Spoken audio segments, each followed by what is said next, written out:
The morning fog hung like a specter over Oakwood Cemetery, wrapping the gravestones in a ghostly embrace. Richard Blackwood stood motionless before a marble headstone, his tall figure cutting a solitary silhouette against the gray landscape. His expensive charcoal suit and perfectly groomed appearance contrasted sharply with the raw emotion in his eyes as he stared at the engraved name. Sarah Elizabeth Blackwood, beloved wife. 10 years. A decade since he'd held her hand as she took her final breath. A decade of building his empire higher and wider as if steel and glass could fill the void she left behind. "I made another billion this year, Sarah," he whispered, his voice rough from disuse. "Blackwood Technologies just launched the neural interface you always said would change everything. You were right. As usual." The autumn wind carried the scent of approaching rain, but Richard remained unmoved. At 45, he had achieved everything society deemed important: wealth, power, influence. Forbes had named him most innovative CEO 3 years running. His face had graced countless magazine covers. Yet standing here, none of it seemed to matter. His watch, a timepiece worth more than what most people earned in a year, showed 8:17 a.m. In exactly 13 minutes, his driver would bring the car around, and by 9 hours, he would be chairing a meeting that would determine the future of technology for the next decade.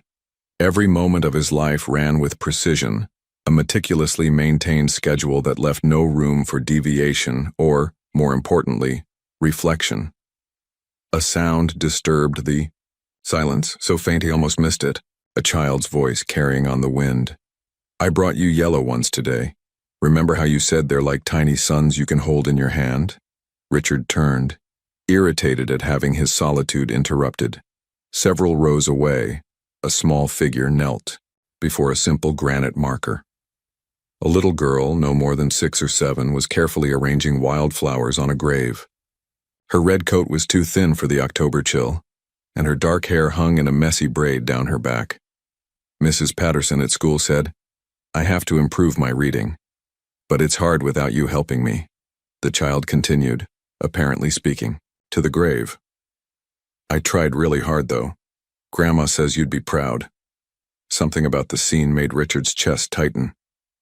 The girl's profile, serious and solemn as she carefully arranged her flowers, evoked a strange familiarity that he couldn't place. The first drops of rain began to fall, pattering softly on the surrounding stone. The girl glanced up at the sky but made no move to leave. Instead, she simply pulled her inadequate coat tighter around her small frame and continued her one-sided conversation. "I should go soon. Grandma doesn't know I came here before school. She works really hard, but she's always tired and coughing a lot. I try to help, but..." Richard checked his watch again. 8:22. His driver would be waiting. The meeting couldn't start without him, but Marcus Hayes, his potential Japanese investors, would be irritated by any delay. Billions rode on this meeting. Rain intensified, and Richard turned to leave, taking 2 steps toward the cemetery gates before stopping. The girl was still there, her small shoulders now hunched against the rain, her coat beginning to darken with moisture. She seemed determined to finish whatever ritual she had started, regardless of the weather.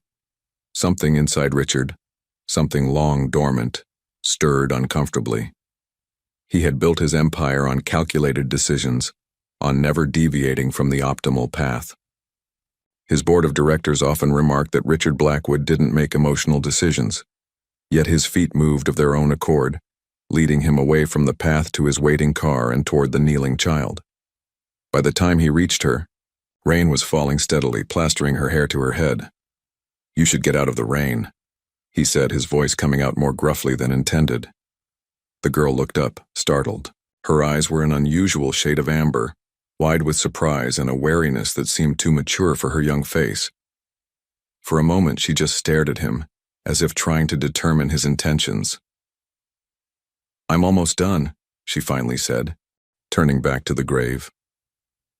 "I need to finish telling her about my week." Richard found himself at a loss for words.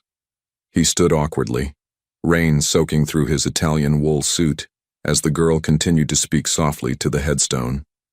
Jessica Lynn Reynolds, beloved daughter and mother. The dates showed she had died just over a year ago. Listen, he tried again. I have an umbrella in my car. Let me at least drive you somewhere dry. Where's your grandmother? The girl considered him for a long moment, her amber eyes seeming to look straight through his carefully constructed facade. It was unsettling. Grandma's at home. She's not feeling well today. She hesitated, then added, She doesn't know I came here. You shouldn't be out alone, Richard said, surprised by the concern in his voice. It's not safe. A strange expression crossed the girl's face, something between amusement and sadness. Nothing bad ever happens at Mom's grave, she said with the absolute certainty of childhood. She watches over me. The rain was coming down harder now, and Richard made a decision. He shrugged off his expensive suit jacket and held it over the child's head. I'm Richard, he said, crouching down to her level. What's your name? Emma, she replied, still watching him with those unsettling amber eyes. Emma Reynolds. Well, Emma Reynolds, I think your mother would understand if you finished your visit another day.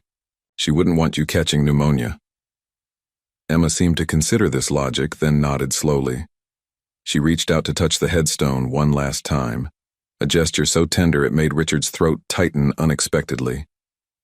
Bye, Mom, she whispered. I'll come back when it's sunny. As she stood, Richard noticed how truly inadequate her coat was, thin, too small, and patched in several places. He kept his jacket held over her as they walked toward the cemetery gates, the girl maintaining a careful distance from him despite the shelter he offered. Where do you live, Emma? I'll have my driver take you home. Pinewood Gardens, she answered, after a moment's hesitation. Building C. Richard knew the area, a rundown housing complex on the outskirts of the city, about as far from his penthouse as one could get while still being in city limits. His driver, James, raised a questioning eyebrow when Richard appeared with a soaking wet child in tow, but was too professional to comment. Change of plans, Richard announced, opening the rear door of the black Bentley. We're taking Miss Reynolds home first. Emma hesitated before the open car door, her eyes widening at the leather interior. Your car is nicer than Principal Warner's, and he said his was the fanciest in the whole town. Despite himself, Richard felt the corner of his mouth twitch upward. It's just a car, he said, though both of them knew it was much more than that. As Emma settled into the back seat, her small hand clutching the edge of the leather cautiously, as if afraid to fully touch it, Richard's phone began buzzing incessantly. His assistant, multiple board members, the Japanese investors, everyone demanding to know where he was. Pinewood Gardens, Building C, he instructed James, ignoring the phone.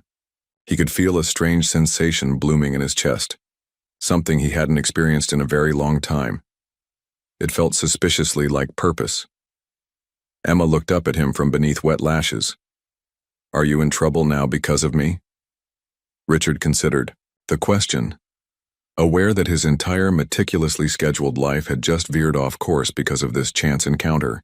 The Richard Blackwood of yesterday would have considered it an inconvenience, a deviation to be corrected. But something about this small, solemn girl speaking to her mother's grave had triggered something long buried inside him. As the car pulled away from the cemetery, Richard Blackwood made the first spontaneous decision he'd made in a decade. No, Emma, he said, surprising himself with his certainty. I don't believe I am. Little did he know that this rainy morning encounter was far from random, and that the amber-eyed child sitting beside him would soon turn his carefully ordered world completely upside down. The sleek Bentley looked jarringly out of place as it pulled up to Pinewood Gardens. Emma directed them to a faded blue door on the ground floor of Building C. That's our apartment, she said, gathering Richard's still damp jacket that had somehow ended up wrapped around her shoulders. I should speak with your grandmother, Richard insisted, ignoring another call from his assistant. Emma led him to the door, knocked tentatively, and called out, Grandma, it's me. The door opened to reveal an elderly woman, her silver hair pulled back in a neat bun. She took in Emma's wet appearance with alarm, then froze when her gaze shifted to Richard. "Mr. Blackwood?" she gasped, clutching the doorframe for support. Richard stared at the woman, confusion creasing his brow until recognition dawned. "Charlotte Reynolds?" Emma looked between them. "You know each other?"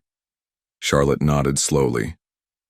"I was your wife's nurse, Mr. Blackwood, during her final months." The world seemed to tilt beneath Richard's feet. Of course, Charlotte had been Sarah's home hospice nurse when the cancer had progressed too far for hospital care, the kind-faced woman who had helped ease Sarah's pain, who had been there on that final day when Richard's world had collapsed.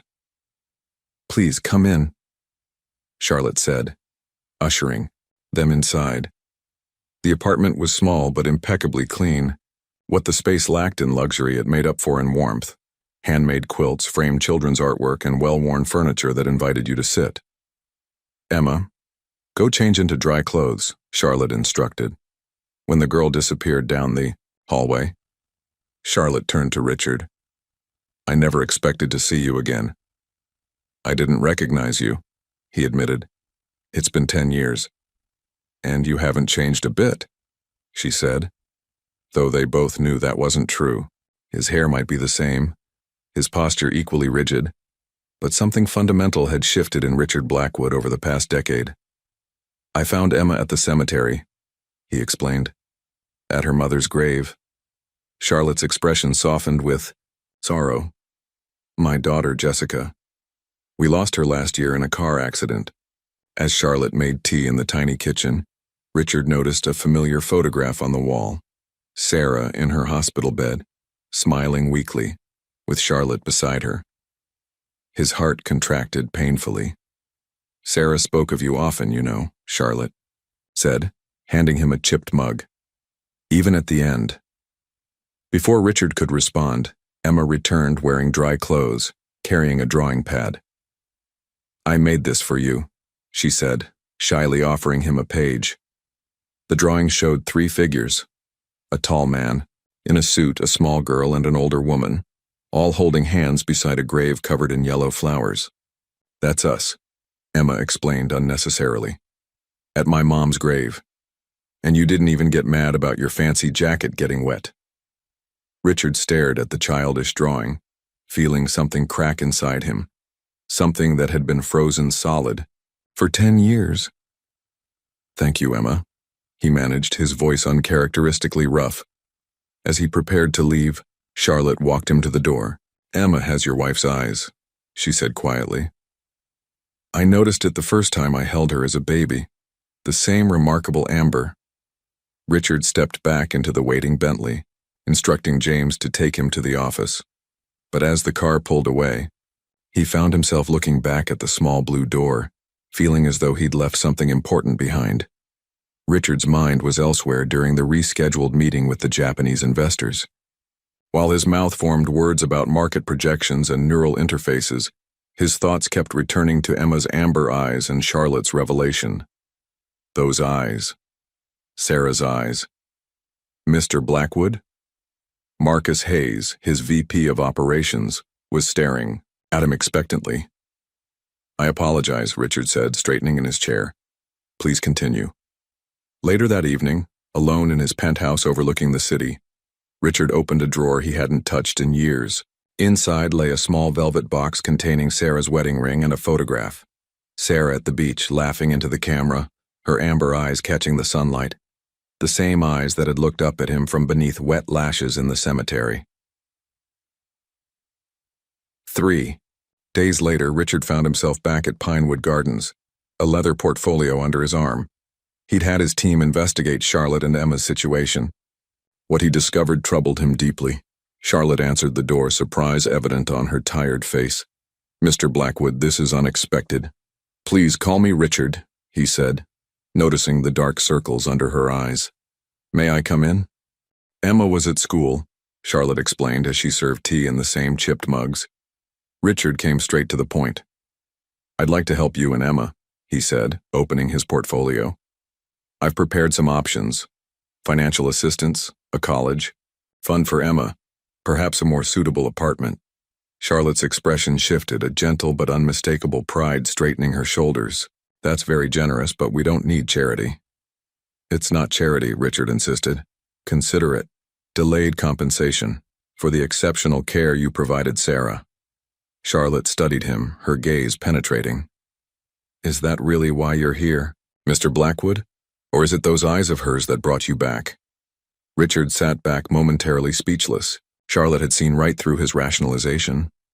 Sarah always said you hid your heart away, Charlotte continued. Even before she got sick. She worried what would happen to that heart after she was gone. The front door opened before Richard could respond, and Emma burst in, her school backpack bouncing against her small frame. Mr. Blackwood, she exclaimed, genuinely delighted. Did you come to see our home? I told Madison at school about your car, but she didn't believe me. Hello, Emma, Richard said, feeling that strange warmth again. How was school? We learned about butterflies. They start as something ugly and turn into something beautiful, she announced, dropping her backpack to rummage through it. Look, I drew one for you. Richard accepted the crayon drawing, oddly touched. It's excellent. The detail in the wings is impressive. Emma beamed, then asked with childlike directness, Are you going to be our friend now? The question hung in the air. Charlotte watched him carefully, and Richard realized he was at a crossroads. He could write a check, ease his conscience, and return to his ordered existence. Or he could do something far more terrifying. I'd like that very much, he heard himself say. As he left the apartment, Charlotte followed him into the hallway. Emma needs stability, not fleeting interest, she warned softly. If you come into her life, she'll count on you being there. Richard nodded, understanding the weight of what he was committing to. I know. As the Bentley pulled away, his phone rang. It was Marcus, panic evident in his voice. The board's called an emergency meeting. They're questioning your commitment after you missed the Japanese meeting. Richard gazed back at Building C, thinking of the small blue door and what lay beyond. Kit, tell them I'll be there, he said. And Marcus? Clear my schedule for Sunday afternoons from now on. He had a standing appointment to keep with a little girl with amber eyes. Chapter 4. The Abandoned Place. Richard stood before the wrought iron gates of the Blackwood country estate, keys dangling from his fingers. Vines crawled up the stone pillars, and the once manicured gardens had surrendered to wilderness. He hadn't been here since Sarah's death. Sir, shall I wait? James asked from the Bentley. No, Richard replied. This might take a while. The key turned with resistance in the lock. Inside, furniture sat draped in white sheets like ghosts, dust particles dancing in the shafts of light that broke through the closed curtains. The air smelled of abandonment and faded memories. Richard moved through the house with reverence, his footsteps echoing on the marble floors. Every corner held Sarah's touch, the antique desk where she wrote letters, the window seat where she read during rainstorms, the kitchen where she insisted on cooking Sunday breakfast herself. No staff allowed. He climbed the stairs to Sarah's study, a room he'd avoided even before her death as it became her sanctuary during her illness. The door creaked open to reveal walls lined with books and a large oak desk facing the window overlooking what had once been her rose garden.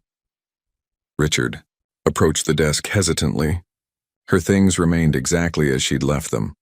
A half-finished cup of tea now dried to dust, notebooks stacked neatly, a fountain pen placed precisely parallel to the edge. He opened the top drawer and found what he'd come for. Sarah's journal, bound in soft leather. His fingers trembled as he lifted it out. She'd written in it daily, even in her final weeks when holding the pen became difficult. Richard sat in her chair and opened the journal to its final entries. October 15th. Charlotte brought photos of her granddaughter today. Her eyes remind me of mine. Richard would have loved a child with those eyes. Richard's breath caught. He turned to the next page. October 18th. Told Richard about the foundation, today. He promised to make it happen. I believe him, but worry once I'm gone. He'll retreat further into his work. The foundation would help so many children like little Emma. Richard stared at the name on the page. Emma, Charlotte's granddaughter. The coincidence seemed impossible.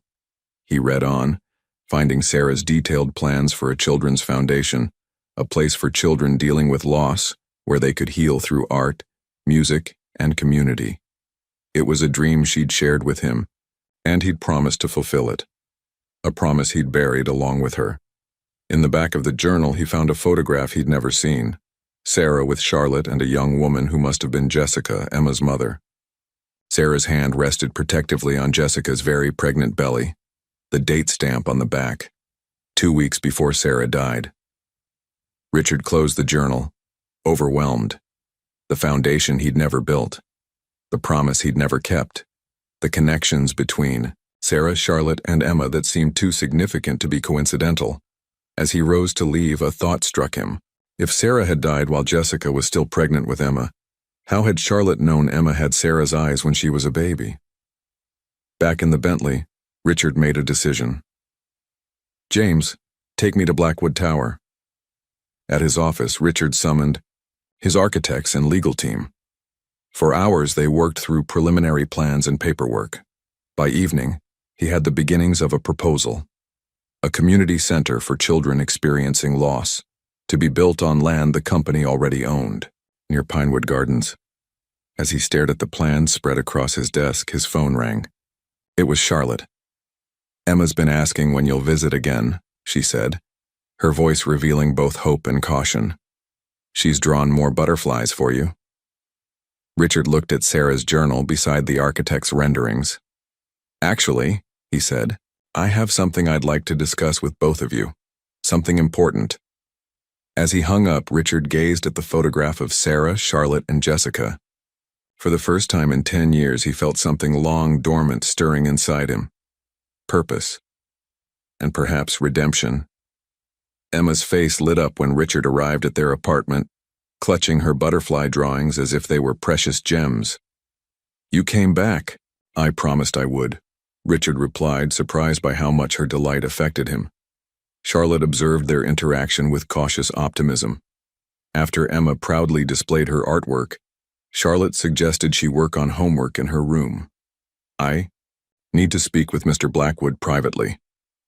Once Emma disappeared down the hallway, Richard opened his leather portfolio on the coffee table.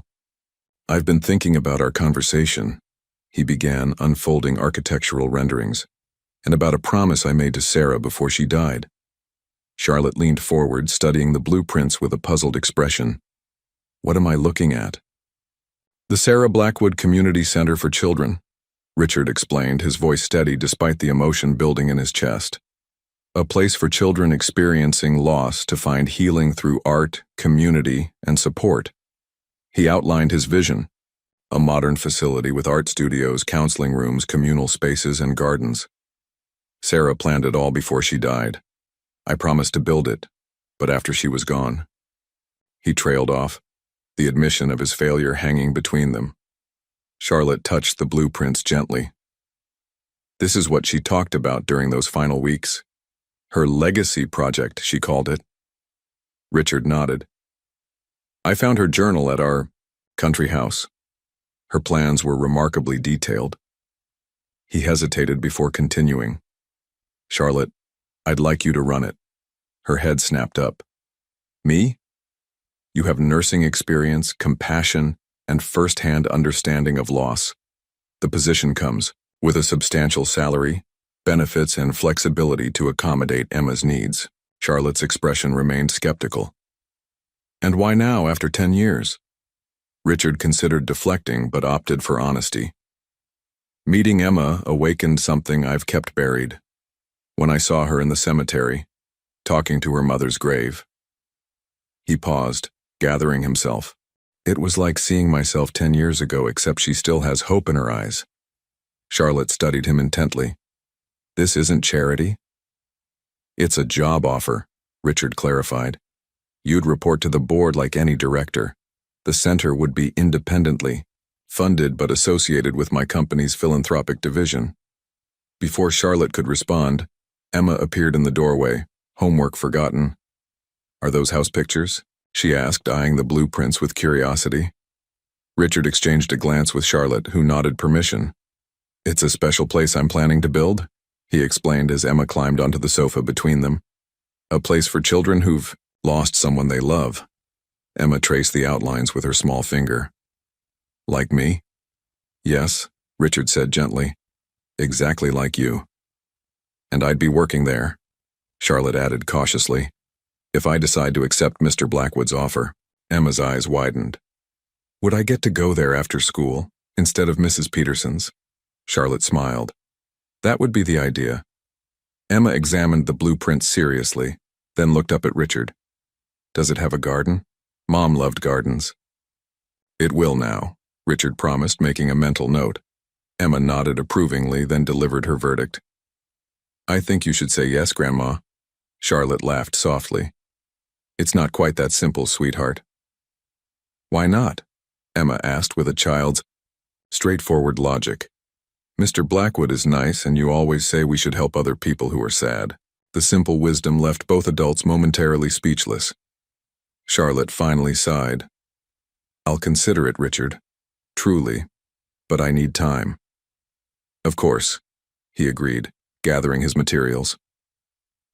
As he prepared to leave, Emma pressed her butterfly drawings into his hands. "These are for your office," she declared, "so you don't forget about us." Richard carefully tucked them into his portfolio. "I couldn't forget if I tried, Emma."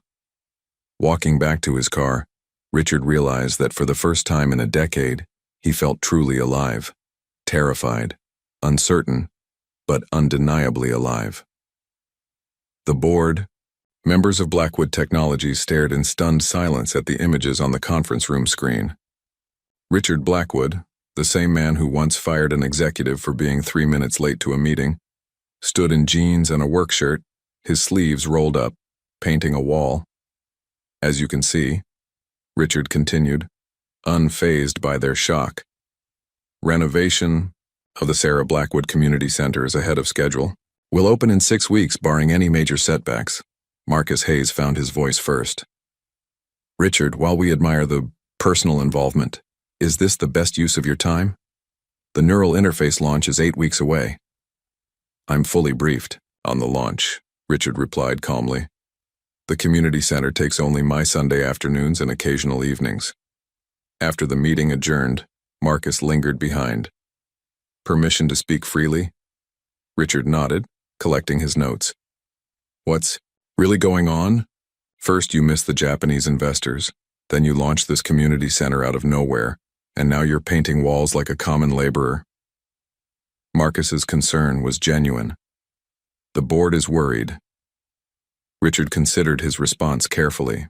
"Do you remember what Sarah used to say about legacy, Marcus? That true legacy isn't what you build, but who you help along the way," Marcus quoted softly. "Exactly. For 10 years, I've focused exclusively on the what. It's time I balanced the equation." Later that afternoon, Richard arrived at the construction site of the community center. What had been an abandoned warehouse 3 weeks ago was rapidly transforming. Workers moved efficiently through the space, erecting walls, installing wiring, and preparing plumbing. Charlotte had accepted his offer, though not without establishing clear boundaries. She insisted on maintaining her independence, refusing Richard's offer to relocate to a better apartment until she earned enough to afford it herself. "Mr. Blackwood," Emma's voice rang out across the site. She wore a child-sized hard hat and a paint-splattered apron, waving enthusiastically from a corner where she and Charlotte were organizing art supplies. Richard made his way over, nodding, to workers who had initially been intimidated by him but now offered friendly greetings. "We're painting the mural wall today," Emma announced, pointing to a large blank wall. "Miss Abigail said I could help design it." Abigail Chen, the art therapist Richard had hired on Charlotte's recommendation, smiled warmly. "Emma has quite the eye for color." "Is that so?" Richard asked, genuinely interested. "Come see." Emma grabbed his hand without hesitation, a gesture that still surprised him, and pulled him toward a table covered with sketches. "I think we should have a big tree and butterflies, lots of butterflies, and maybe the sky should change colors, like a rainbow but softer." Richard examined her, drawings with appropriate seriousness. These are excellent ideas, very professional. Emma beamed at the praise. Want to help? I can teach you. Before he could respond, Charlotte approached, clipboard in hand. Emma, let Mr. Blackwood breathe. He probably has important meetings to get to.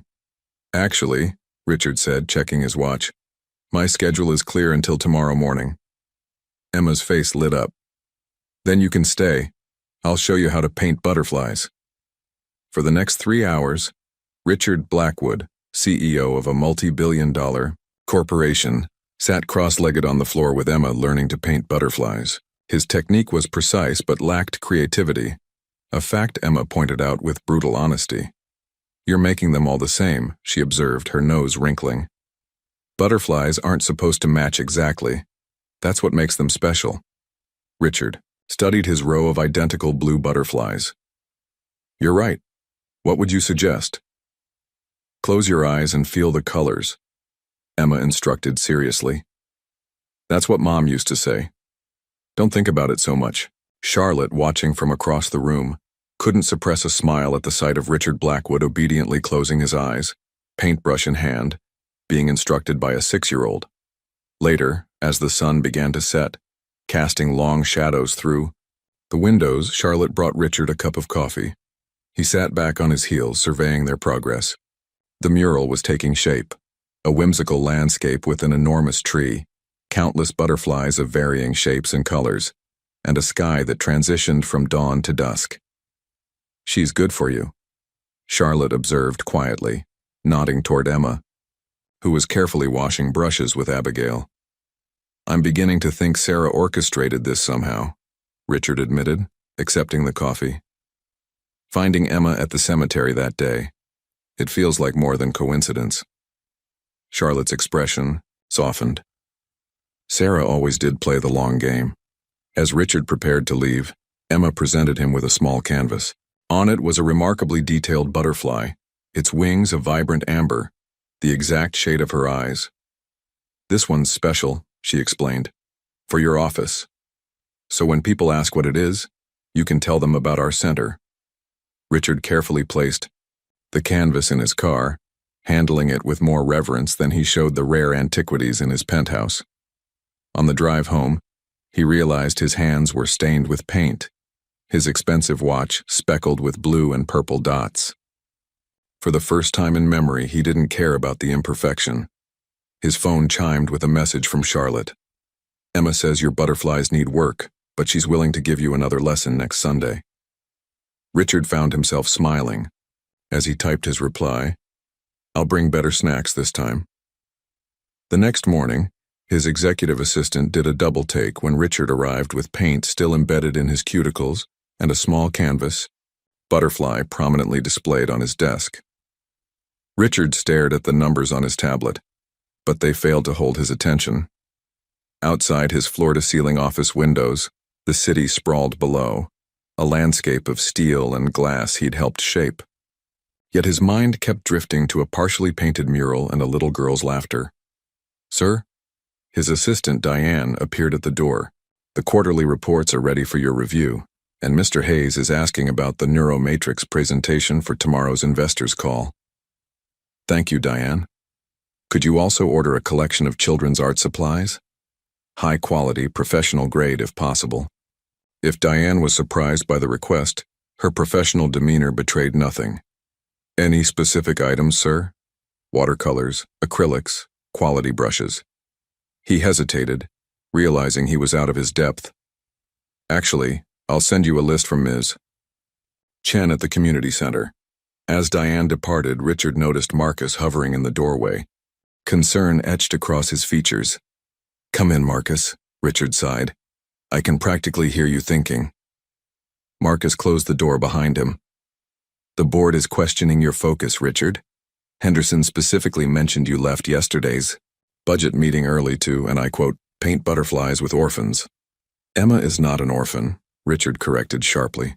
And Henderson should focus more on our declining market share in Asia than my personal schedule.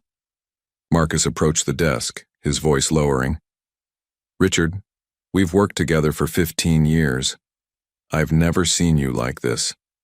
The community, center this girl and her grandmother. It's changing you. Is that a bad thing? No, Marcus admitted. Actually, you seem more human, but others are interpreting it as weakness, distraction. The vultures are circling. Richard considered this. The corporate world was indeed cutthroat, a reality he'd not only accepted but exploited throughout his career. He'd built his reputation on being ruthlessly focused, emotionally detached, and consistently victorious. Let them circle, he finally said. The neural interface launch will quiet them down. Marcus didn't seem convinced. And if it doesn't? Richard's eyes drifted to Emma's butterfly canvas. Then perhaps it's time for Blackwood Technologies to evolve, just as its CEO is evolving. That evening, instead of working late as was his custom, Richard left the office at 6 and directed James to drive him to Pinewood Gardens. He'd called ahead and Charlotte had invited him for dinner, a simple gesture that nevertheless felt monumental. Emma answered the door, her face lighting up. "You're here. I told Grandma you'd come exactly at 6 because you're always on time." The apartment smelled of home cooking, a scent so foreign yet achingly familiar that Richard paused in the doorway, momentarily transported to childhood memories of his mother's kitchen before she'd left. "It's just chicken and vegetables," Charlotte said, misinterpreting his hesitation. "Nothing fancy." "It smells wonderful," Richard assured her, presenting a small gift bag to Emma. "I brought something for our art lessons." Emma peeked inside and gasped theatrically. "Real artist brushes like Miss Abigail uses." She threw her arms around Richard's waist in a spontaneous hug that left him momentarily frozen before he awkwardly patted her back. Dinner was a revelation. The three of them around the small table, Emma chattering about school, Charlotte sharing stories from her nursing days, and Richard finding himself talking about Sarah in a way he hadn't in years. Not with grief, but with fondness and even occasional laughter. "She once replaced all my dress socks with identical ones in bright purple," he recalled, smiling at the memory. "Said if I was going to be so predictable in my wardrobe, I should at least have colorful feet." After dinner, while Charlotte cleaned up despite Richard's offers to help, Emma showed him her school project, a family tree. "See, here's me and Grandma and Mom up in heaven," she explained, pointing to the crayon figures. "But I don't know what to put on this side." She indicated the paternal branch, conspicuously empty. "What about your father?" Richard asked carefully. Emma shrugged. "Mom said he wasn't ready to be a dad. Grandma says sometimes grown-ups make choices that hurt other people, even when they don't mean to." The wisdom in Charlotte's explanation struck Richard deeply. How many choices had he made that hurt others, all in pursuit of his own agenda? "Emma," Charlotte called from the kitchen. "Time to get ready for bed." After Emma reluctantly departed, Richard helped Charlotte with the dishes, an activity so domestic he couldn't recall the last time he'd engaged in it. "Thank you for including me tonight," he said quietly. Charlotte studied him. "You know, when Sarah was sick, she worried about you more than herself. She said you'd build walls so high no one would be able to reach you." Richard concentrated on drying a plate.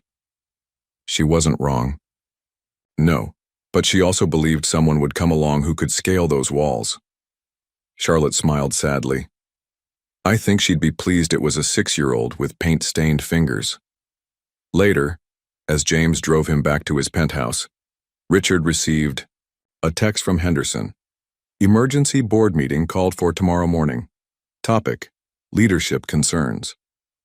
Richard closed the message without responding. For the first time in his career, a corporate threat didn't fill him with strategic fury. Instead, he found himself thinking of Emma's family tree, with its empty spaces waiting to be filled. "James," he said suddenly, "change of plans for tomorrow. I'll need you to pick me up at 7 a.m., then collect Emma and Charlotte at 7:30. "Sir?" "The board wants to discuss leadership," Richard replied, a new resolve forming. "I think it's time they see exactly what leadership looks like." The evening air held the first real chill of autumn as Richard stood on the rooftop garden of the nearly completed community center. Below him, the city lights twinkled like earthbound stars, while above, the real ones struggled to shine through urban light pollution. In 5 days, the Sarah Blackwood Community Center would officially open. Earlier that morning, the board meeting had been unexpected. Instead of defending himself, Richard had brought Emma, Charlotte, and the entire community center team to Blackwood Tower. He'd given the board a presentation they hadn't anticipated, not about profit margins or market share, but about legacy, community impact, and the neural interface technology's potential applications for children with trauma. Emma had stolen the show, confidently explaining to a room full of stern executives how art helped her feel less sad about Mom being in heaven. By the end, even Henderson had softened, awkwardly accepting Emma's gift of a hand-painted butterfly pin for his lapel. "There you are." Charlotte's voice interrupted his thoughts as she stepped onto the rooftop. "Emma's helping Ms. Chen arrange the art room. That child has opinions about everything." Richard smiled. "She comes by it honestly." Charlotte joined him at the railing, wrapping her cardigan tighter against the evening breeze. "Tomorrow's the final inspection. Nervous?" "Strangely, no," Richard admitted. "The neural interface launch next month has billions riding on it. Yet I'm more invested in this center being perfect." Charlotte studied him with that penetrating gaze that always made Richard feel transparent. "It doesn't need to be perfect. It just needs to help children heal." Richard nodded, acknowledging the wisdom in her words. After a comfortable silence, he said, "I've been thinking about setting up a scholarship fund in Sarah's name for the children here. Something to help with college when the time comes." "That's a wonderful idea," Charlotte agreed. Then, more hesitantly, "Richard, there's something I should tell you. I'm not sure I'm the right person to run this center." Richard turned to face her fully. "What do you mean? You're perfect for this role." Charlotte's hands fidgeted with her cardigan. "I'm 67 years old. My energy isn't what it used to be, and sometimes—" She paused. "Sometimes I get so tired I can barely climb the stairs to our apartment." Concern furrowed Richard's brow. "Have you seen a doctor?" "I can't afford the specialist copays," she admitted, "and I've been putting it off because of Emma. She's already lost so much." Before Richard could respond, the rooftop door burst open, and Emma bounded through, her face alight with excitement. "Grandma, Mr. Richard, come see what we did in the art room. We arranged all the supplies by color instead of type because it looks prettier that way, and Miss Chen said it's more creative." She pronounced the word carefully, clearly proud of this new addition to her vocabulary. "We'll be right there, sweetheart," Charlotte assured her with a smile that masked her previous concern. As Emma disappeared back through the door, Richard placed a gentle hand on Charlotte's shoulder. "First thing tomorrow, I'm having my personal physician see you. No arguments," he added when she began to protest. "Consider it a workplace benefit." Charlotte sighed but nodded. "Emma can't lose another person, Richard." "She won't," he promised, though they both knew it wasn't a promise anyone could truly keep. They found Emma in the art room, proudly showing Ms. Chen how to organize paintbrushes by size. The room was a riot of color, with student artwork already adorning the walls and supplies meticulously arranged on open shelving. "What do you think?" Emma demanded, spinning in a circle with her arms outstretched. "Isn't it the most beautiful room ever?" Richard took in the space, not with the critical eye of a CEO evaluating an investment, but through the perspective Emma had given him. The joy in the colors, the potential in each blank canvas, the healing that might happen within these walls. "It's perfect," he said honestly. Later, as they prepared to leave, Emma suddenly grabbed Richard's hand. "You'll be here for the opening, right? Promise you won't have an important meeting or something?" The earnestness in her question made Richard kneel to her level. "Emma, there is no meeting more important than being here with you and your grandmother on opening day." Emma studied his face with surprising intensity. "Pinky promise?" She extended her small finger. Richard, who had negotiated multi-billion-dollar deals with nothing more than a handshake, solemnly linked his pinky with hers. "Pinky promise." As they drove home, Emma fell asleep in the back seat of the Bentley, her head resting against Charlotte's arm. In the dim light, Charlotte looked more fragile than Richard had ever noticed. "I meant what I said," he told her quietly. About the doctor? Charlotte nodded, gently stroking Emma's hair. I've been so focused on being strong for her that I've neglected taking care of myself. Sarah would scold me for that. Sarah would understand completely, Richard countered. But she'd also insist you accept help when offered. When they arrived at Pinewood Gardens, Richard carried the sleeping Emma inside and gently laid her on her bed, while Charlotte removed her shoes. The domestic intimacy of the moment wasn't lost on him.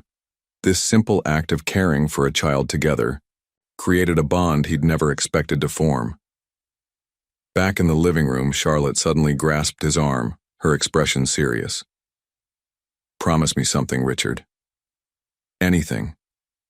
If something happens to me, Emma would need someone. The unspoken question hung in the air between them. Richard felt the weight of what she was asking. Not just a legal guardianship, but a commitment to love and raise this child who had somehow worked her way into his carefully guarded heart. She would have me, he said simply, for as long as she needed. Charlotte's eyes filled with tears as she nodded. Sarah was right about you all along. As Richard left the apartment, he realized with startling clarity that the community center wasn't just about fulfilling a promise to Sarah or even helping children heal from loss. It was about his own healing, a process that had begun the moment he saw a small girl placing flowers on her mother's grave. The morning of the Sarah Blackwood Community Center's grand opening dawned crisp and clear, with autumn sunlight filtering through the changing leaves. Richard arrived an hour early, finding the staff already busy with final preparations. Abigail Chen was arranging art supplies, the newly hired counselors were reviewing their materials, and volunteers placed refreshments on tables adorned with Emma's handmade centerpieces.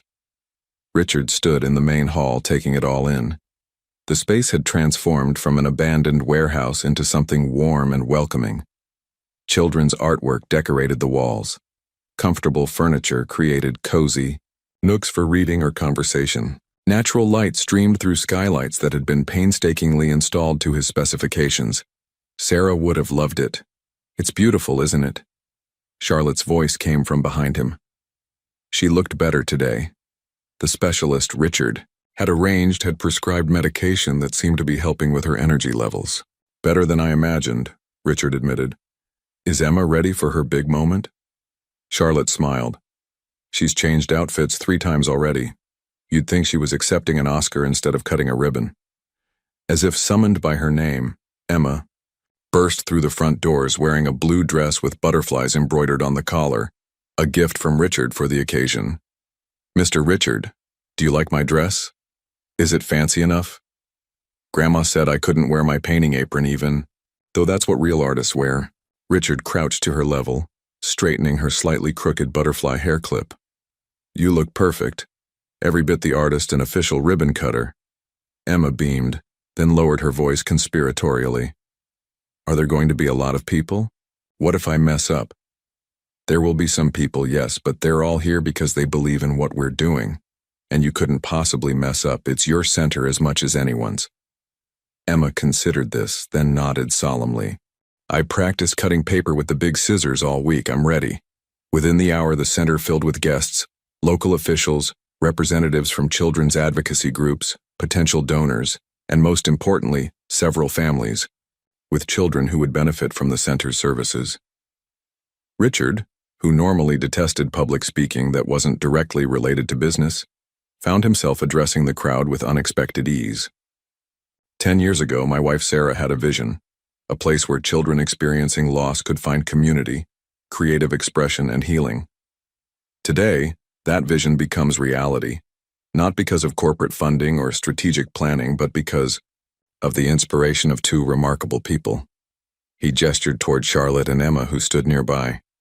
Charlotte Reynolds, whose compassion and wisdom guide everything we do here, and Emma Reynolds, who taught me that sometimes the smallest hands can build the biggest bridges. Emma, standing proudly next to her grandmother, whispered loudly enough for those nearby to hear, "That's me. I'm the bridge builder." Gentle laughter rippled through the crowd. After the speeches and the ceremonial ribbon cutting, which Emma executed perfectly, the guests mingled and toured the facility. Richard found himself in conversation with the mayor when Marcus approached, looking uncharacteristically anxious. "Richard, a moment, please." Marcus led him to a quiet corner. Henderson called. "There's a situation with the neural interface. The Japanese team found a critical flaw in the programming. They're saying we'll need to delay the launch by at least 3 months. 3 months ago, this news would have sent Richard into crisis mode. He would have canceled everything, flown to Tokyo immediately, and worked around the clock until the problem was solved. Instead, he found himself nodding calmly. Set up a video conference for tomorrow morning. We'll assess the situation and develop a plan." Marcus looked stunned. "That's it? Just a video call? Richard, this could tank our stock value, or it could prevent a flawed product launch that would cause irreparable damage to our reputation," Richard countered. "Either way, it won't be resolved in the next 4 hours, and I promised a little girl I'd be here for her special day." Marcus walked away, still looking bewildered. Richard noticed Charlotte standing near the entrance, speaking with a mail courier. She accepted a letter, her hands trembling slightly as she read it. Even from across the room, Richard could see the color drain from her face. By the time he reached her side, Charlotte had sunk into a nearby chair, the letter clutched in her hand. "Charlotte? What's wrong?" She looked up, her eyes filled with a complex mixture of emotions: shock, hope, fear. "It's from Thomas," she whispered, her voice barely audible above the celebration around them. "My son." Richard recalled their conversations about Charlotte's family. Thomas was Emma's uncle, who had disappeared years ago, struggling with addiction and leaving his sister Jessica to raise Emma alone. "What does he say?" Richard asked gently. "He's been in recovery for 2 years. He says he heard about Jessica's death and—" Her voice broke. "He wants to see Emma, to make amends." Emma appeared at their side, punch cup in hand, immediately sensing something was wrong. "Grandma, are you sad?" Charlotte quickly folded the letter and managed a smile. "No, sweetheart, just surprised. We've received a letter from someone I haven't heard from in a long time." "Who?" Emma asked with a child's direct curiosity. Charlotte exchanged a glance with Richard, silently asking for support. He nodded slightly. "Your Uncle Thomas," Charlotte said carefully. "Your mother's brother, he wants to meet you." Emma's brow furrowed in concentration. "I have an uncle? Like in stories?" "Yes, sweetheart, though I haven't seen him in many years." Emma considered this new information with remarkable composure. "Does he like butterflies too?" Charlotte laughed softly, tears in her eyes. "I don't know, darling, but we might get to find out." As the celebration continued around them, Richard sat with Charlotte and Emma, the letter between them representing yet another unexpected turn in their increasingly intertwined lives. The neural interface crisis seemed distant and unimportant compared to the emotions playing across Charlotte's face. "Whatever you decide about Thomas," Richard said quietly, "you're not alone in this." Charlotte reached out and took his hand, a gesture of trust that meant more to him than any business success ever had. "I know," she replied softly. The community center had emptied of guests, leaving only a few staff members finishing the cleanup. Richard found Charlotte sitting alone in the reading nook, Thomas's letter still in her hands, now creased from repeated folding and unfolding. "Emma's helping Abigail organize the art supplies," Richard said, settling into the chair opposite her. "Apparently visitors completely destroyed her color-coding system." Charlotte's attempt at a smile didn't reach her eyes. That child and her systems. Sometimes I wonder which one of us is really in charge. A comfortable silence fell between them. Through the large windows, the sunset painted the sky in hues of orange and pink, casting a warm glow over the room. Richard waited patiently, giving Charlotte space to gather her thoughts. "I haven't been entirely honest with you about Thomas," she finally said, her voice barely above a whisper. "Or about Jessica's death." Richard leaned forward slightly, his full attention on Charlotte. "I'm listening." "Thomas didn't just have addiction issues," Charlotte began, smoothing the letter on her lap. "He got involved with dangerous people. Drug dealers, criminals. When Jessica found out she was pregnant with Emma, she confronted him, tried to help him get clean. Charlotte paused, taking a steadying breath. Thomas didn't respond well. There was a fight. Jessica left and came to live with me. We thought that was the end of it. But Thomas's associates began making threats. They thought Jessica knew things about their operations, their shipments. Richard's expression darkened as he began to understand where this story was heading. The car accident that killed her? Charlotte continued, her voice breaking. The police suspect it wasn't an accident at all. The brake lines had been cut. Why? God, Charlotte, Richard breathed. Why didn't you tell me? What would you have done? Built higher walls around us, hired bodyguards? She shook her head. We'd been safe for over a year. Jessica was just a loose end to them, and once she was gone. She couldn't finish the sentence. And now Thomas wants to see Emma, Richard said, the protective instinct he felt toward the child surprising him with. It's ferocity. Charlotte nodded, handing him the letter. Read it yourself. Richard unfolded the paper, noting the neat, careful handwriting. Dear Mom, I don't know if you'll even open this letter, and I wouldn't blame you if you threw it away. I've been sober for 2 years, 3 months, and 14 days. My sponsor says I need to make amends to those I've hurt, but I know some damage can never be repaired.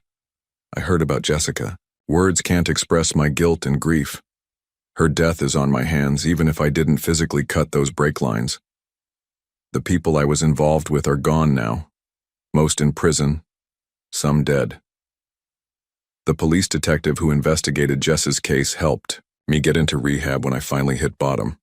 I know I have no right to ask, but I'd like to meet my niece. Not to be part of her life, I haven't earned that. But just to see her once, to apologize, to let her know her mother was the best person I've ever known, and that what happened wasn't Jessica's fault. I'm working as a carpenter now, living clean, in Cedar Ridge. I understand if your answer is no. I'll respect whatever boundaries you set. With love and more regret than I can express. Thomas. Richard read the letter twice, searching for inconsistencies or manipulation, but found only what seemed like genuine remorse. Do you believe him? He asked, returning the letter to Charlotte. I want to, she admitted. He included his sobriety chip in the envelope. 2 years. She pulled out a small bronze medallion. But how can I risk Emma's safety, after everything she's been through? From across the center, they heard Emma's bright laughter as she directed the cleanup efforts with characteristic enthusiasm. She deserves to know her family, Charlotte continued. But I'm afraid, Richard. What if I'm wrong to trust him? Richard considered his response carefully. 10 years ago, his answer would have been simple. Cut all ties, prioritize safety above all else, never risk vulnerability. But Emma had changed something fundamental in him. We could meet him on neutral ground, Richard suggested. Somewhere public, with security present but discreet. Charlotte looked up sharply. We? If you'd like me there, Richard clarified. You and Emma aren't alone in this, Charlotte. The full impact of his words seemed to hit Charlotte all at once. Tears welled in her eyes as she reached across and squeezed his hand. Sarah would be so proud of the man you're becoming, she whispered. Their moment was interrupted by the patter of small feet as Emma ran toward them, clutching a piece of paper. Look what I found when we were cleaning. It was under the visitor book. She thrust a faded photograph into Charlotte's hands. Charlotte gasped softly. The photo showed Jessica, pregnant and smiling, with a younger Thomas beside her. His arm was protectively around his sister's shoulders. Who are they? Emma asked, studying her grandmother's reaction. Charlotte's eyes met Richard's, a silent question passing between them. He nodded encouragingly. This, Charlotte said, pulling Emma gently onto her lap, is your mother, before you were born? She pointed to Jessica's smiling face. And this is your Uncle Thomas, her brother. Emma studied the photograph with intense concentration. My mom was pretty. Yes, Charlotte agreed, her voice thick with emotion. She was beautiful, inside and out. And my uncle? Emma asked. Is he nice like Mr. Richard? Charlotte hesitated, clearly struggling with how to explain Thomas's complicated history to a 6-year-old. Your uncle made some mistakes. Richard interjected gently, like all of us do. But he's trying to be better now. Emma seemed to consider this. Is that why he wrote you a letter, because he's sorry? Charlotte nodded, amazed at Emma's perception. Yes, sweetheart, he wants to meet you. Emma's eyes widened. Me? Really? Then her expression grew serious. Will you and Mr. Richard be there too? We wouldn't let you meet him alone, Richard assured her. We'd all be together. Emma looked back at the photograph, tracing her mother's face with one small finger. I want to meet him, she decided. I can show him my butterflies and tell him about Mom. Charlotte pulled Emma closer, burying her face in her granddaughter's hair for a moment to compose herself. We'll see, sweetheart. We'll see. As night fell completely outside the windows, the four of them remained there. Charlotte, Emma, Richard, and the ghost of Jessica in the photograph, connected by loss, hope, and the tentative formation of something that felt remarkably like family. Later, after driving Charlotte and Emma home, Richard sat in his car outside their apartment building, watching the lights in their windows. His phone buzzed with messages about the neural interface crisis, board members demanding his immediate attention. For the first time in his career, Richard turned his phone off completely and drove home in silence, his mind on a little girl who had asked if her uncle might like butterflies too. 3 months had passed since the community center's opening, and autumn had given way to winter's first tentative embrace. A light dusting of snow covered the garden beds outside the center, where hardy plants selected by Emma and Charlotte still showed touches of green beneath the white powder. Inside, the center hummed with activity. What had begun as a quiet endeavor now served over 30 children regularly, with more joining each week as word spread. The art therapy sessions were particularly popular, with Abigail often needing to schedule additional sessions to accommodate demand. Richard stood in the doorway of the main activity room, watching Emma guide a younger child through the process of creating a paper butterfly. Her patience was remarkable for a 6-year-old, her instructions clear and encouraging. You're doing great, Zach. Now fold it right down the middle, like a taco, remember? The boy, no more than 4 and still struggling with the loss of his father, followed her instructions with intense concentration. When the butterfly took shape, his face lit up with pride. I did it, Emma. Look, it's blue like my dad's favorite color. It's perfect, Emma assured him. Now we can hang it on the memory wall. The memory wall had been Emma's idea, a place where children could display art representing loved ones they'd lost. What had started as a few tentative offerings had grown into a vibrant, colorful tapestry of remembrance and healing. Charlotte approached Richard, clipboard in hand. The board approved the expansion funding, she said, smiling. We can start converting the East Wing after the holidays. Richard nodded, distracted by the scene before him. She's remarkable with them. Emma. Charlotte followed his gaze. Yes. She has a gift for connecting with the other children. They trust her because she understands their loss in a way adults simply can't. The meeting with Thomas had happened 2 weeks after the center opened. A careful, emotional reunion at a local restaurant. Richard had arranged for discreet security, but it proved unnecessary. Thomas was exactly what his letter had suggested, a man carrying immense guilt, seeking not forgiveness, but simply a chance to honor his sister's memory by meeting her daughter. Emma, with the resilience of childhood, had accepted her uncle with surprising ease. He has Mom's smile, she'd observed quietly to Richard afterward. Since then, Thomas had visited twice more, each time bringing a small, thoughtful gift, a handcrafted wooden butterfly box, a children's book about healing. The neural interface crisis had indeed impacted Blackwood Technologies' stock, but Richard's measured, careful approach to the problem had ultimately earned him respect from the board. The product launch was now rescheduled for spring, with improvements that would make it even more groundbreaking. Richard? Charlotte's voice pulled him from his thoughts. The Holiday Program Planning Committee is meeting in 10 minutes. Are you joining us? Wouldn't miss it, he assured her, checking his watch. A simple timepiece that had replaced his ostentatious luxury model. These days, Richard measured time differently, not in profit margins or quarterly reports, but in Emma's milestones, in moments of connection, in small victories at the center. The holiday program was to be the center's first major event since opening. The children would perform songs, display artwork, and share stories of their healing journeys. Parents, donors, and community members would be invited to witness the impact of the center firsthand. In the meeting room, Richard took his seat beside Charlotte at the round table, a deliberate choice to avoid the hierarchy of his corporate boardroom. Emma sat on his other side, officially serving as junior committee member and taking her responsibilities very seriously. "I think we should start with the butterfly song," she announced as the meeting began, "because butterflies are about changing, and that's what we're all doing here." Abigail smiled. "That's a wonderful suggestion, Emma, and perhaps we could display the memory wall creations as an art installation for guests to experience." As the committee discussed logistics, Richard found himself fully engaged. He contributed ideas about lighting, space utilization, and technical considerations with the same focus he once reserved exclusively for billion-dollar deals. After the meeting, as everyone dispersed to their respective tasks, Emma tugged on Richard's sleeve. "Mr. Richard, can you come see something? I made it in art time." She led him to the art room and proudly presented a framed collage.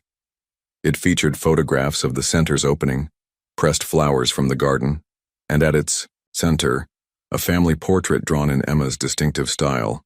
The figures were unmistakable: Charlotte with her silver bun, Emma with her butterfly hair clip, and Richard in what appeared to be his painting clothes, jeans and a button-down with rolled sleeves.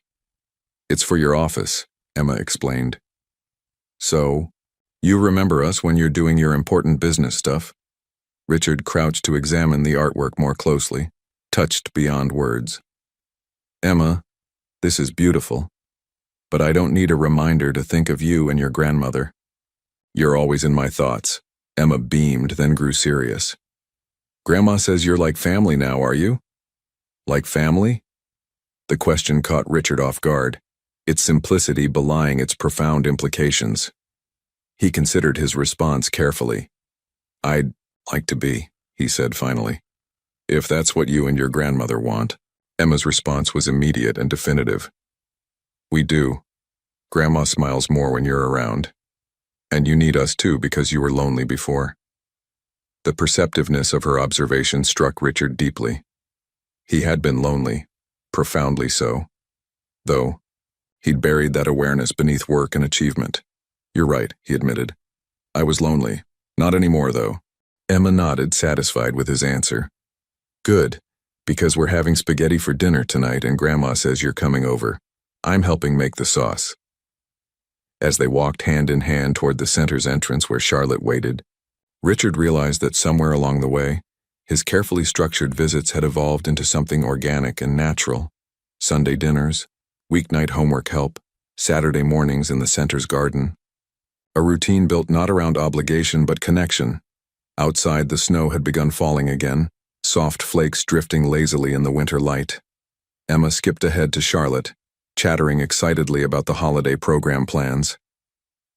Richard watched them, struck by the certainty that this, not the empire he'd built, not the accolades he'd accumulated, was what Sarah had always wanted for him: a family, a purpose, a heart unguarded enough to love again. Richard sat in his office at Blackwood Tower, reviewing the final modifications to the neural interface. The launch was only weeks away, and the improvements had made the technology even more revolutionary than originally designed. His intercom buzzed. "Mr. Blackwood, Emma Reynolds is on line 1. She says it's important." Richard smiled, setting aside the technical documents immediately. Emma calling his office was a rare occurrence, permitted only for super important things, according to the system they'd established. "Emma, everything okay?"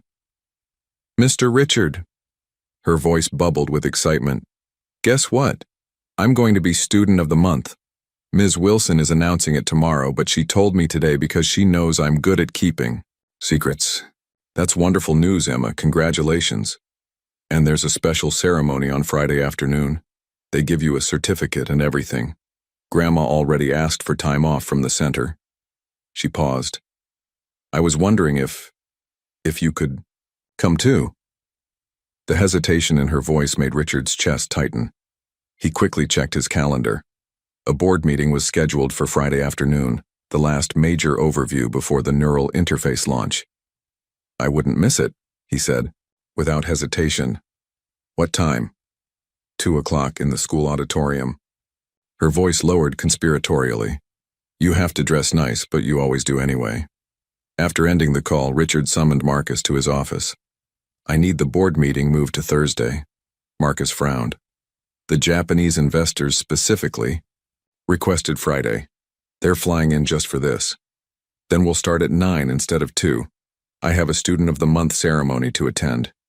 On Friday, Richard sat between Charlotte and Thomas in the elementary school auditorium, surrounded by proud parents and family members. When Emma's name was called, she walked confidently to the stage, her butterfly clip catching the light. Emma has shown exceptional growth this year, her teacher announced. Her artwork and her kindness to other students make her truly special. As Emma accepted her certificate, she searched the audience until she spotted Richard. The smile that lit her face was worth 1,000 board meetings. Afterward, as Emma showed off her classroom, a teacher's aide approached Richard. You must be Emma's father. She talks about you constantly. Before Richard could correct her, Emma appeared at his side. This is Mr. Richard, she announced proudly. He's my. Emma faltered, looking to Richard with uncertainty. They had never defined their relationship in concrete terms. Richard crouched to Emma's level.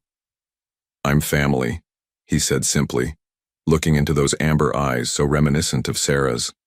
Emma's face brightened. Yes, he's my family. Later, as they celebrated with ice cream, Richard noticed Charlotte watching him with a thoughtful expression. What? He asked. Nothing, she replied, smiling softly.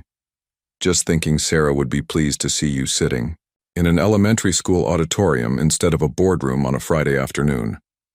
Richard realized she was right, and more importantly, there was nowhere else he would rather have been. The grand ballroom of the Metropolitan Hotel glittered with the city's elite. Richard adjusted his bow tie as photographers captured his arrival at the Business Leadership Awards. For the 5th consecutive year, he'd been nominated for CEO of the Year. Across the room, Marcus waved him over to a table where board members and key investors waited. The neural interface had launched 3 weeks ago to unprecedented acclaim, sending Blackwood Technologies stock to record highs. Tonight's your night, Henderson predicted, clapping Richard on the shoulder. The competition doesn't stand a chance. Richard nodded politely, but his thoughts drifted to Emma's science project he'd promised to help with tomorrow. He checked his watch. The ceremony would run late, but he'd still have time to review her presentation before bed. When his category was announced, the room hushed. The presenter listed Richard's accomplishments. The neural interface breakthrough, expanded Asian markets, 30% revenue growth. His victory seemed inevitable, and the award goes to Richard Blackwood, Blackwood Technologies. Applause erupted as Richard approached the podium. Camera flashes illuminated his path. He placed the crystal trophy on the lectern and surveyed the audience, powerful figures who had once been the sole focus of his ambition. Thank you for this honor, he began, deviating from his prepared remarks. 10 years ago, my late wife Sarah told me something I wasn't ready to hear. She said true legacy isn't measured in market share or technological breakthroughs. Richard paused, fingers brushing the award. 6 months ago, I met a little girl placing flowers on her mother's grave. She taught me what Sarah meant about legacy. Through Emma Reynolds, I discovered that our most meaningful achievements are measured in lives touched, not fortunes amassed. The audience shifted uncomfortably at this departure from typical acceptance speech territory. The Sarah Blackwood Community Center has helped over 50 children process grief through art and community. It's small compared to our corporate ventures, but infinitely more valuable. Richard's voice grew stronger. I stand before you tonight not just as a CEO, but as someone learning that success has many definitions. From his pocket, Richard withdrew a small paper butterfly Emma had given him for luck. This means more to me than any award. It represents transformation. What happens when we open ourselves to unexpected connections? Backstage after the ceremony, Henderson approached with a concerned expression. Remarkable speech, Richard, though the board might question whether your focus has shifted. Richard smiled, tucking the butterfly back into his pocket. My focus hasn't shifted, Henderson. It's expanded, and the company is stronger for it. Later, as his driver navigated toward home, Richard received a text from Charlotte with a photo of Emma asleep, science project materials spread around her. The caption read, "Couldn't stay awake. Says to tell you she's proud of your shiny award, but needs you for volcanoes tomorrow. Non-negotiable." Richard smiled, setting the crystal trophy aside on the seat.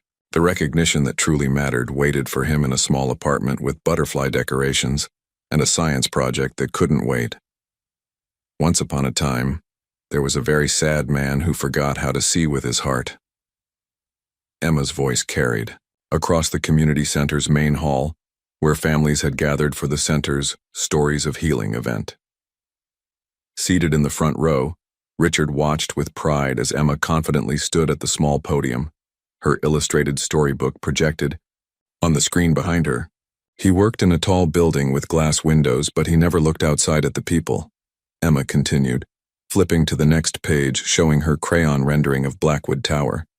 He was very good at making money and inventing things, but he didn't have any friends or family to share it with. Charlotte sat beside Richard, her eyes glistening with unshed tears. Thomas stood at the back of the room, a video camera in hand, capturing his niece's moment. Then one day, when it was raining, the man met a little girl who was talking to her mommy in heaven. Emma turned the page to show a surprisingly detailed depiction of their cemetery meeting. The girl was sad too, but she still knew how to see with her heart. Richard felt a lump forming in his throat as Emma continued her story, chronicling their journey together through simply worded insights that cut straight to the truth. The audience listened in rapt attention as this 6-year-old distilled complex emotional transformations into a narrative even the youngest children could understand. The man learned that helping others made the sad feeling smaller, Emma explained, showing a vibrant illustration of the community center. And the girl learned that even when people go to heaven, new people can come into your heart if you leave the door open. Abigail Chen, sitting nearby, discreetly passed Richard a tissue. He hadn't even realized he needed one. They made a new family, Emma said, reaching the final page where 3 figures stood hand in hand under a rainbow of butterflies. Not the kind you're born with, but the kind you find when you're brave enough to see with your heart again. Emma closed her book with a solemn nod.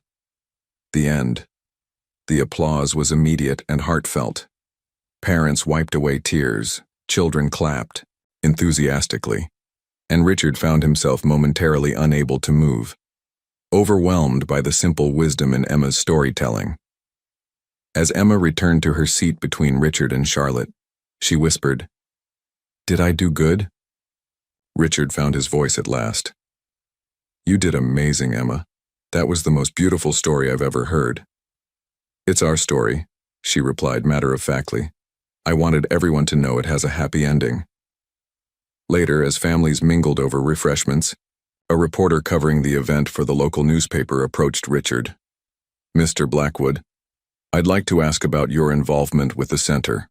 It seems quite a departure from your usual corporate focus." Richard watched Emma across the room, helping younger children create butterfly decorations. "Not a departure," he corrected gently. "An evolution. Sometimes it takes a child to remind us what truly matters." The reporter nodded toward Emma. "And the little girl from the story? She's quite remarkable." Richard smiled, a genuine expression that had become increasingly natural over the months. "Yes, she is. She taught this old businessman how to see with his heart again." Spring had returned to the city, bringing with it renewal that seemed fitting for what Richard now considered the anniversary of his own rebirth. Almost exactly 1 year had passed since he'd encountered Emma in the cemetery, since his carefully ordered world had been beautifully disrupted. The community center garden bloomed with flowers planted by the children. Emma's butterfly garden, taking center stage with its riot of colors designed to attract the delicate creatures. On this particular Sunday morning, Richard knelt in the soil beside Emma, helping her transplant seedlings she had started in the center's small greenhouse. "Careful with the roots," Emma instructed seriously. "They're like veins. If you break them, the plant can't get its food." Richard followed her expert guidance, amazed at how much knowledge she had absorbed from the gardening program. "You're becoming quite the botanist," he observed. Emma considered this new word. "Is that like a plant doctor?" "Something like that." He smiled. Charlotte watched from a nearby bench, her health much improved after months of proper medical care. Beside her sat Thomas, who had become a steady presence in their lives, joining them for Sunday dinners, helping with renovations. At the center, slowly rebuilding his relationship with his mother and establishing one with his niece. "Richard," Charlotte called, checking her watch. "It's nearly time." He nodded, helping Emma clean her hands with the gardening wipes they kept nearby. Today was significant, the anniversary of Sarah's death, which coincided with their planned visit to the cemetery. For the first time, they would visit both Sarah's grave and Jessica's together. As they gathered their things, a center volunteer approached with a message. A visitor had arrived asking specifically for Richard. Curious, he excused himself and headed to the main entrance. The woman waiting in the lobby was unfamiliar, middle-aged with kind eyes and a hesitant smile. She clutched a large envelope to her chest. "Mr. Blackwood, I'm Patricia Winters, Jessica, Reynolds' former roommate." Richard's interest was immediately piqued.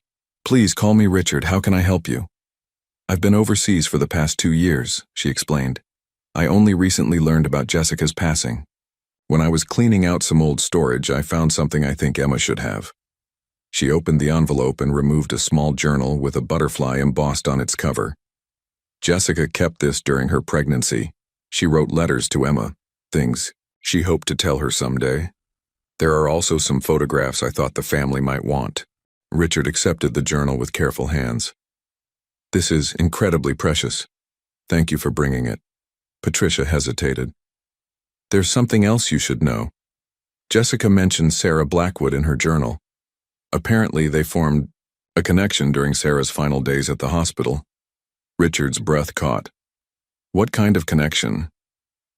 "Jessica was volunteering in the oncology ward when your wife was a patient.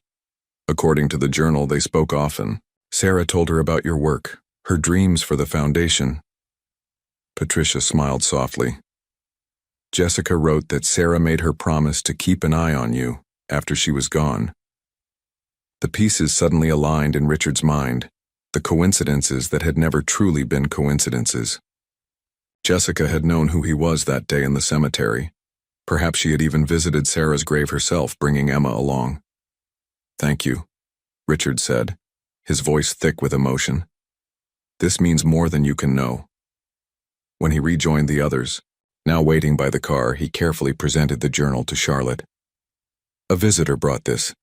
It's Jessica's, written for Emma."